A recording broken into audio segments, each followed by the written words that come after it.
King Lot violently grabs Princess Morgan by the neck and pins her against the wall. He then rips off her dress in front of all the soldiers and tries to dominate her, because she just accused him of being a lazy cunt. Princess Morgan doesn't back down as she swings her hips and keeps pressuring him if he has the guts to do it. But as the soldiers snicker and stare at her with lewd looks, King Lot suddenly drags Morgan away by her hair because he has a more brutal punishment for her. King Lot then ties Morgan's hands to a stick and leaves her in the middle of the wasteland. Actually, he knew that Morgan had seduced him into an alliance in order to use him to eliminate King Arthur's illegitimate son, so that she could ascend to the throne with little effort. However, King Lot believes that Morgan has failed to recognize the nature of their alliance and where the true power lies, so he dropped her off in the middle of nowhere for a night of reflection. If she's lucky enough not to be eaten by the wolves, she'll still have a chance to work with him.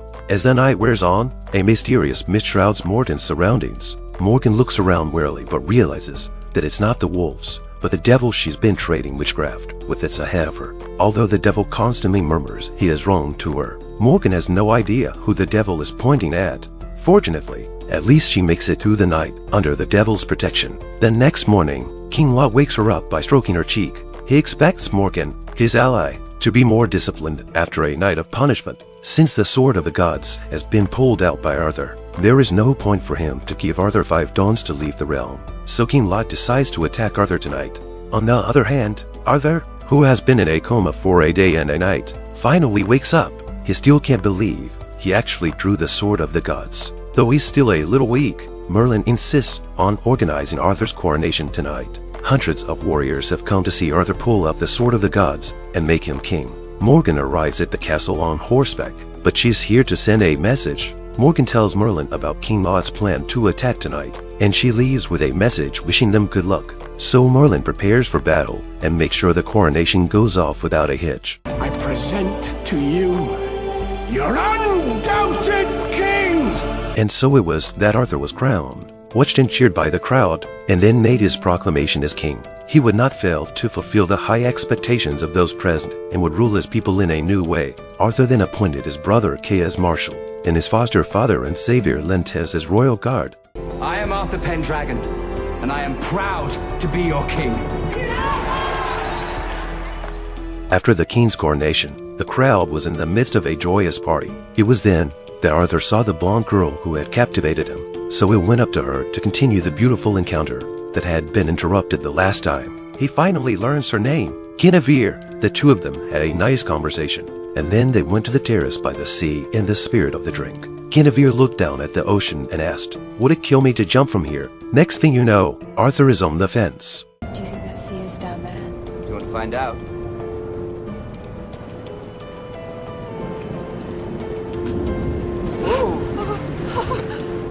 If you do, I will. Ready? 1, 2, 3! While the two of them are having a good time, the ambience is suddenly interrupted by the arrival of Lentes, the guard. Arthur wanted to introduce Guinevere to Lentes, but he was embarrassed not to know that they knew each other. This is my betrothed. I am.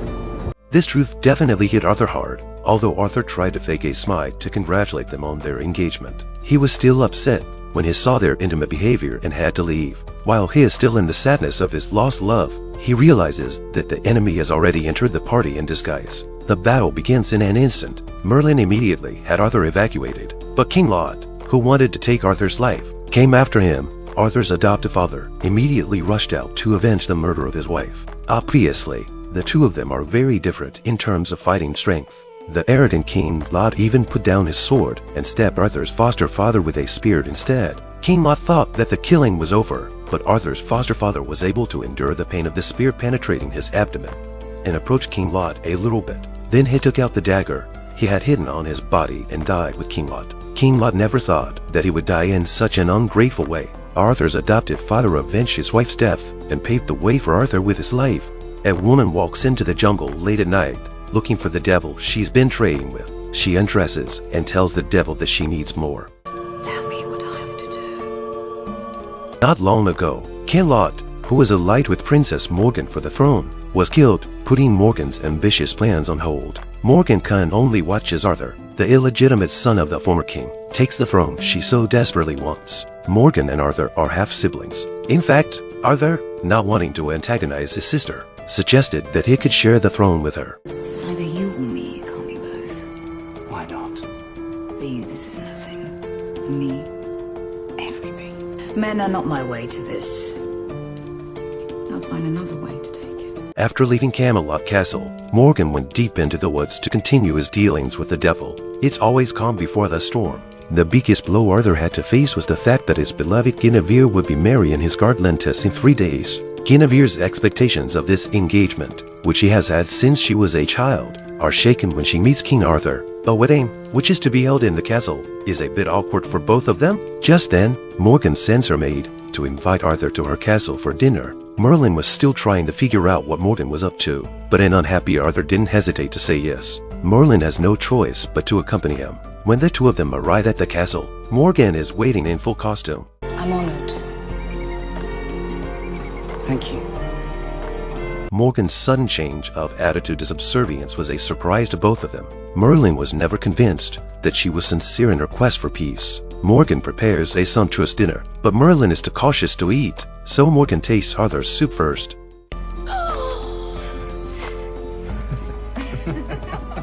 And so the dinner went on in such a pleasant atmosphere. After the dinner, Arthur fell asleep in Morgan's castle. Morgan came to visit him in his room late at night. The two of them were now as close as siblings can be without hatred. But this time Morgan approached him with a purpose. On the surface, she said she wanted to get to know her brother and made Arthur drop his defenses. Then she pretended to accidentally cut Arthur's chest when she was about to wipe him. Her ring was then stained with Arthur's blood, and she left the room. Satisfied, Merlin was still standing in the hall, so Morgan invited him for a drink. But after a couple of drinks, Merlin started to lose consciousness. When he realizes that something is wrong, it's too late, because Morgan is already sitting on top of him. Merlin tried his best to stay awake, holding Morgan's head in his hands. He suddenly and unexpectedly realized that it was she who had poisoned King Arthur, because the little girl who had disguised herself when Morgan poisoned him was the same girl she had been when she was young. However, the drug in the wine had already taken full effect, causing Merlin to fall heavily to the ground. When he woke up again,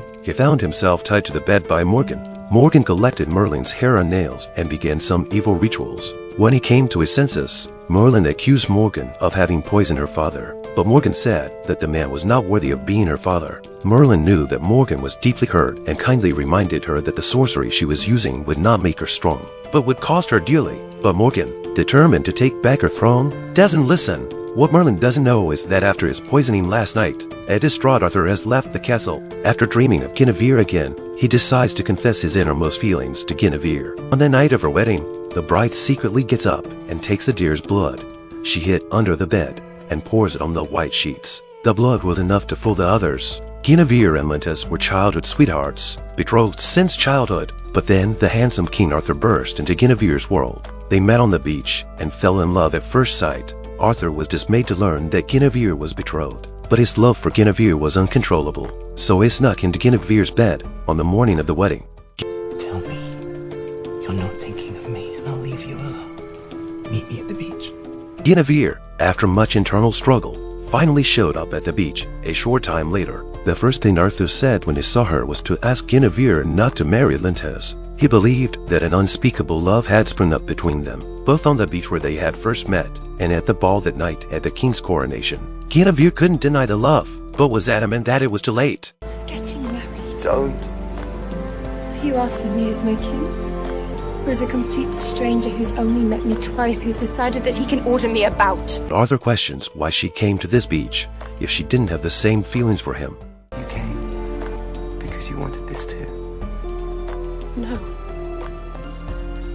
Maybe. The two of them eventually came close to each other and kissed. They gave themselves to each other, body and soul, on that beach. Guinevere then told Arthur that after this one moment, their affair was over, and that it would remain a secret in their hearts. After all, she chose to remain married to her childhood sweetheart, Lentus. On their way back, they met a deer that had been shot by an arrow. Guinevere immediately filled a wine vat with deer's blood for her wedding night. Back at the chateau, the atmosphere was one of wedding joy. Arthur was at a loss as to how to face his savior. Tess, the groom of the evening, Tess even asked Arthur to perform the wedding ceremony for him, and Arthur could only agree awkwardly. And then, to the sound of a beautiful song, the bride, accompanied by her father, slowly entered the room. Guinevere passed Arthur and came to the groom. Arthur could only bear the pain in his heart and perform the marriage ceremony for the newlyweds.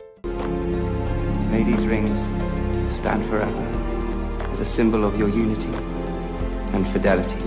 May you live and grow old together, knowing only the truth of undying love. Meanwhile, King Arthur's sister, Morgan, began to use Arthur's blood for witchcraft. By doing so, she was able to see what Arthur's eyes had witnessed, and thus learn the secrets hidden within his heart.